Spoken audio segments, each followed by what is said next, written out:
So here we are today at Sothebys in their beautiful new Bond Street headquarters. And I'm delighted to be here with HannahO'Leary, Senior Director, and to learn all about what goes on here in this storied institution. Thank you, Hannah. Thank you for having me.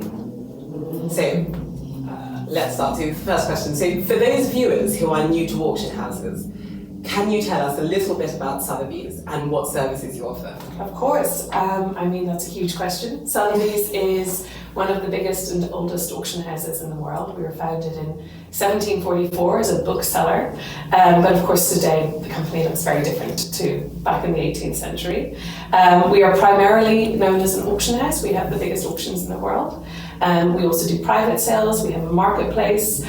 We sell everything from vintage cars to collectible sneakers to, of course, old masterpieces as well. So we are known for the auctions that we run and for kind of elevating the best in the fine art and antiques world that you can find worldwide as well. We have offices all over the world.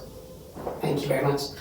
And you sort of touched on this a little bit.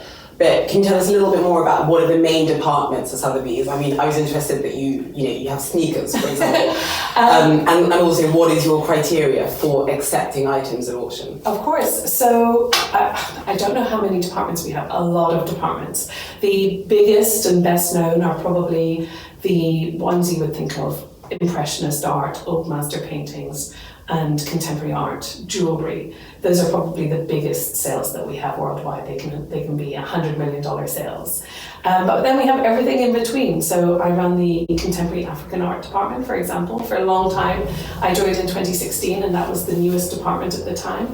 I mentioned sneakers because sneakers and collectibles is one of the newer departments. They opened after me, as did whiskey. Does that include handbags and things like that? Handbags is another department. So we kind of divide the company into three different areas. So I'm part of the fine art division. Then we have the kind of objects division. So things like ceramics and sculpture and classical African art. And then we have our luxury division, which is some of the newer departments. So you mentioned handbags, we have wine, we have whiskey, watches, one of the hottest departments, vintage cars, and sneakers and things like Michael Jordan's game-worn jerseys. So that's one of the most highest growth areas of the company at the moment. It's such a breadth, such a wide offering. And then when it comes to the criteria that you mentioned, really we just want to be the go-to place for the best of the best. And whatever area that is, whatever your collecting passion that is, we want to be the place that sells it. So criteria is it the best example? Are these artists the most important artists? That's what we're looking for. Okay, thank you so much. And can anyone bid on items for sale at Sotheby's? What's the process of bidding to buy at a Sotheby's auction? Yes, we welcome everyone. So our galleries and our exhibitions are free and open to the public, and I would encourage everyone to stop by. Our main sale rooms are in New York and London, but we also have galleries in everywhere. Los Angeles, Palm Beach, Monaco and Paris and Milan, Hong Kong. So definitely please come and visit us at Sotheby's. We sell to the highest bidder. There are some basic ID checks, that of course we do to allow you to bid. So as long as you can pass that, really just a photo ID, and usually I think for an online sale you put in your credit card details, and then you'll be free to bid. We have sales that are both live, old-fashioned auction room with an auctioneer and a gavel, and then a lot of our sales are also just online-only sales as well on Sothebys.com. That's fantastic. And actually, then returning to selling at Sotheby's, is there anything that you recommend in terms of presenting an item for consignment, or a way in which to approach Sotheby's that will increase the chances of your item being accepted for sale? I think, our experts really know exactly what they're doing. So, of course, it's lovely if somebody comes to us with everything that we've asked for, images, 360-degree images of the object, even better if they can present it in person. Or is that you prefer the in person? Well, we do most of our valuations these days online only, or on a desktop, so based on photographs. We do have an in-person valuation service for people who can come to us in our offices, but most of the time it's from a photograph. But we always have the caveat that that's based on us then following up with an in-person inspection. We never sell anything that we haven't seen ourselves with our eyes, and we never sell anything that has not been on our own property. So that's pretty key. You know, sometimes photographs will tell you 3/4 of the story, but you really want to see an object, especially a work of art, a painting. You want to see it in person and see both that it is what you think it is and what kind of impact it has on first being viewed. So can somebody add value? They can help us a lot. They can tell us some of the history. Where did they buy the piece? Was it in any exhibitions, any gallery shows? Has it been restored? Details like that really help us with the process. But it really just starts with a photograph, and we can tell a lot from that. I thank you, that's very helpful. So you have touched a little bit on your department, African Modern and Contemporary Arts. Would you like to tell us a little bit more about how that came about and you know what your plans are with that department? Of course. So I've been working in that field for nearly 20 years. I'm very proud to say that I co-founded the first sales international auctions of art from Africa. At a time, I mean, not that long ago, in 2006, I think our first auction was, not with Sothebys. Really seeing a gap in the market is an understatement. Here was a continent that really wasn't included in the modern and contemporary art world in general, in the auctions, in the galleries, in the museums, and everything has changed in the time since. So I came to Sothebys, having built up those sales over 10 years. Sothebys really took notice. The value of those auctions and the artists that we were including were of a kind of a significant amount. So Sothebys thought, well, like I said earlier, you know, we definitely want to be the marketplace for anything valuable and collectible. Sothebys knew that we were not catering not only to artists from the continent, but collectors from the continent as well, who of course want to buy their own art. And so they came to me. I started my career at Sothebys, so I was very happy to come back here. Asked me to set up a department, which I have done. It's small but growing. And I'm glad to say we've been market leaders since I joined in our first sale in 2017. Sales have grown year on year, which is fantastic. I still think there's a huge amount of potential, though. I mean, absolutely. Well, you know, Africa represents, the population in Africa is nearly 20% of the world's population, and there's a huge diaspora beyond that, and it's growing. It's the youngest and fastest growing continent on the planet.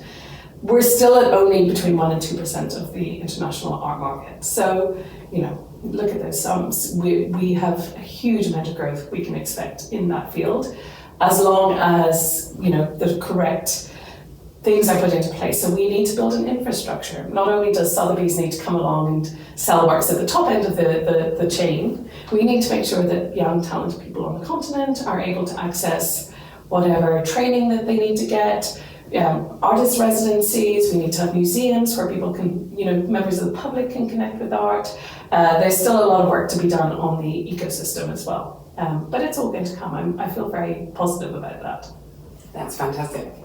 And then getting more general again, you know, what if I'm new to buying art? And, you know, I think Sotheby's can be a little bit intimidating for some people just because of your history, very storied name. What if I'm new to buying art? Do you only deal in very rare, expensive items? Or are there artworks that are available at affordable prices? I mean, for the average person. I mean, what do you sort of start at, if I can ask? It varies from sale to sale and department to department. We generally don't sell anything under about $5,000, £4,000. That's about the entry price. But that doesn't mean that you shouldn't come and visit us. I already mentioned we have these amazing exhibitions every single week. We are open to the public. It's a great way to train your eye. Come in and see the artworks, speak to our experts. We have the best experts in the world, and we all love our subjects. So we love talking about them and we love meeting new people. That doesn't mean that we expect you to open your checkbook and buy something. We just love speaking about the art that we've studied and that we're promoting. If you are collecting in a field and you come to our exhibitions and you see the best of the best, then you can train your eye to be able to go to maybe a smaller auction house or another gallery or get to know the artists and come in wherever you feel comfortable when it comes to the price point. The thing is that everything that we sell at Sotheby's one day was a lot more affordable, right? Yes. So I'm thinking of some big examples like Njideka Akinwumi Crosby, who's a young Nigerian artist. Her work now sells for a standard for millions at auction. But her first exhibition was here in London, I think it was about 10 years ago, and the pieces were about $10,000 each. Wow. And that's an extreme example. 10 years, she's gone from 10,000 to... And not every artist does that. But the thing is that there are a lot of young artists starting out at affordable prices, even less than $10,000, who could really use a collector's support and patronage. And I think that's what's exciting about the contemporary art world, is actually getting to know the artist, getting to know other people in the market, and taking a chance on a young artist, buying something that's more affordable. And then you'll see it's kind of addictive. The first thing I bought was about £100, and I was scared. Am I, should I be spending this money? And now I don't think about it. If I see a great piece and I love it and I can afford it, I go for it. Yeah, it's completely addictive. I second that. And you did touch on other auction houses. You sort of answered this, but what differentiates Sotheby's from other houses? A little bit more on that, perhaps. There's so much. I mean, I think that first of all, the people here are everything. We wouldn't be we wouldn't have the reputation we have if it weren't for the people who work here. And that is the biggest privilege for me, is to come into this office and meet the best expert when it comes to Dutch 17th century portraiture and, Chinese ceramics and all of these amazing fields. I think that's what makes us, is the expertise and knowledge and advice that we can offer. The other things, we are a very dynamic company. So for a company that's as old as we are, we were the first to embrace online technology, online sales. We segued very quickly during the pandemic, for example. We already talked a little bit about the sneakers. We're always looking at how can we cater to our audience and how can we expand our audience. And I think that really makes us stand out from the other auction houses. That's fantastic. And probably my favourite question, what have been some of the most exciting auction sales at Sotheby's in recent years? Oh my goodness. And that is what keeps me in this industry, is you never know what's around the corner and what we're going to do in the next season. So for example, last month, I can't believe it was only a month ago, we sold the collection of Freddie Mercury, the lead singer of Queen. That was unbelievable. We had an exhibition, again, free, open to the public. We kept it open for a month because we knew, that here's a big celebrity that people were huge fans of. I think we had over 150,000 people come to see that exhibition. Wow. The queues were on average 3 hours long. We did everything we could to keep them moving and keep people happy, and people were happy to queue. I believe it was one of the most visited exhibitions in London this year. That was an enormous privilege to be able to work not only with the objects in that sale, but to look after somebody's legacy that way. And I think that's another thing that Sotheby's does really, really well.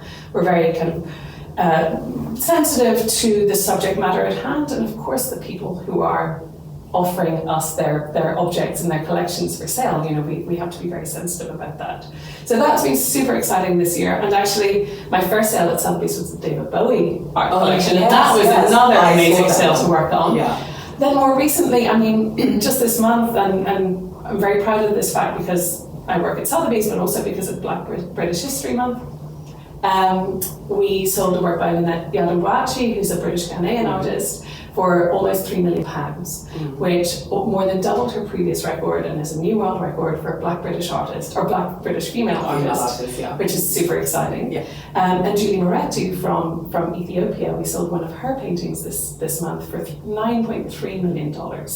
And that is a new world record for any African artist and any Black female artist. So I'm excited to work for a company that really champions these artists, maybe overlooked areas, and that we're constantly kind of moving that conversation forward.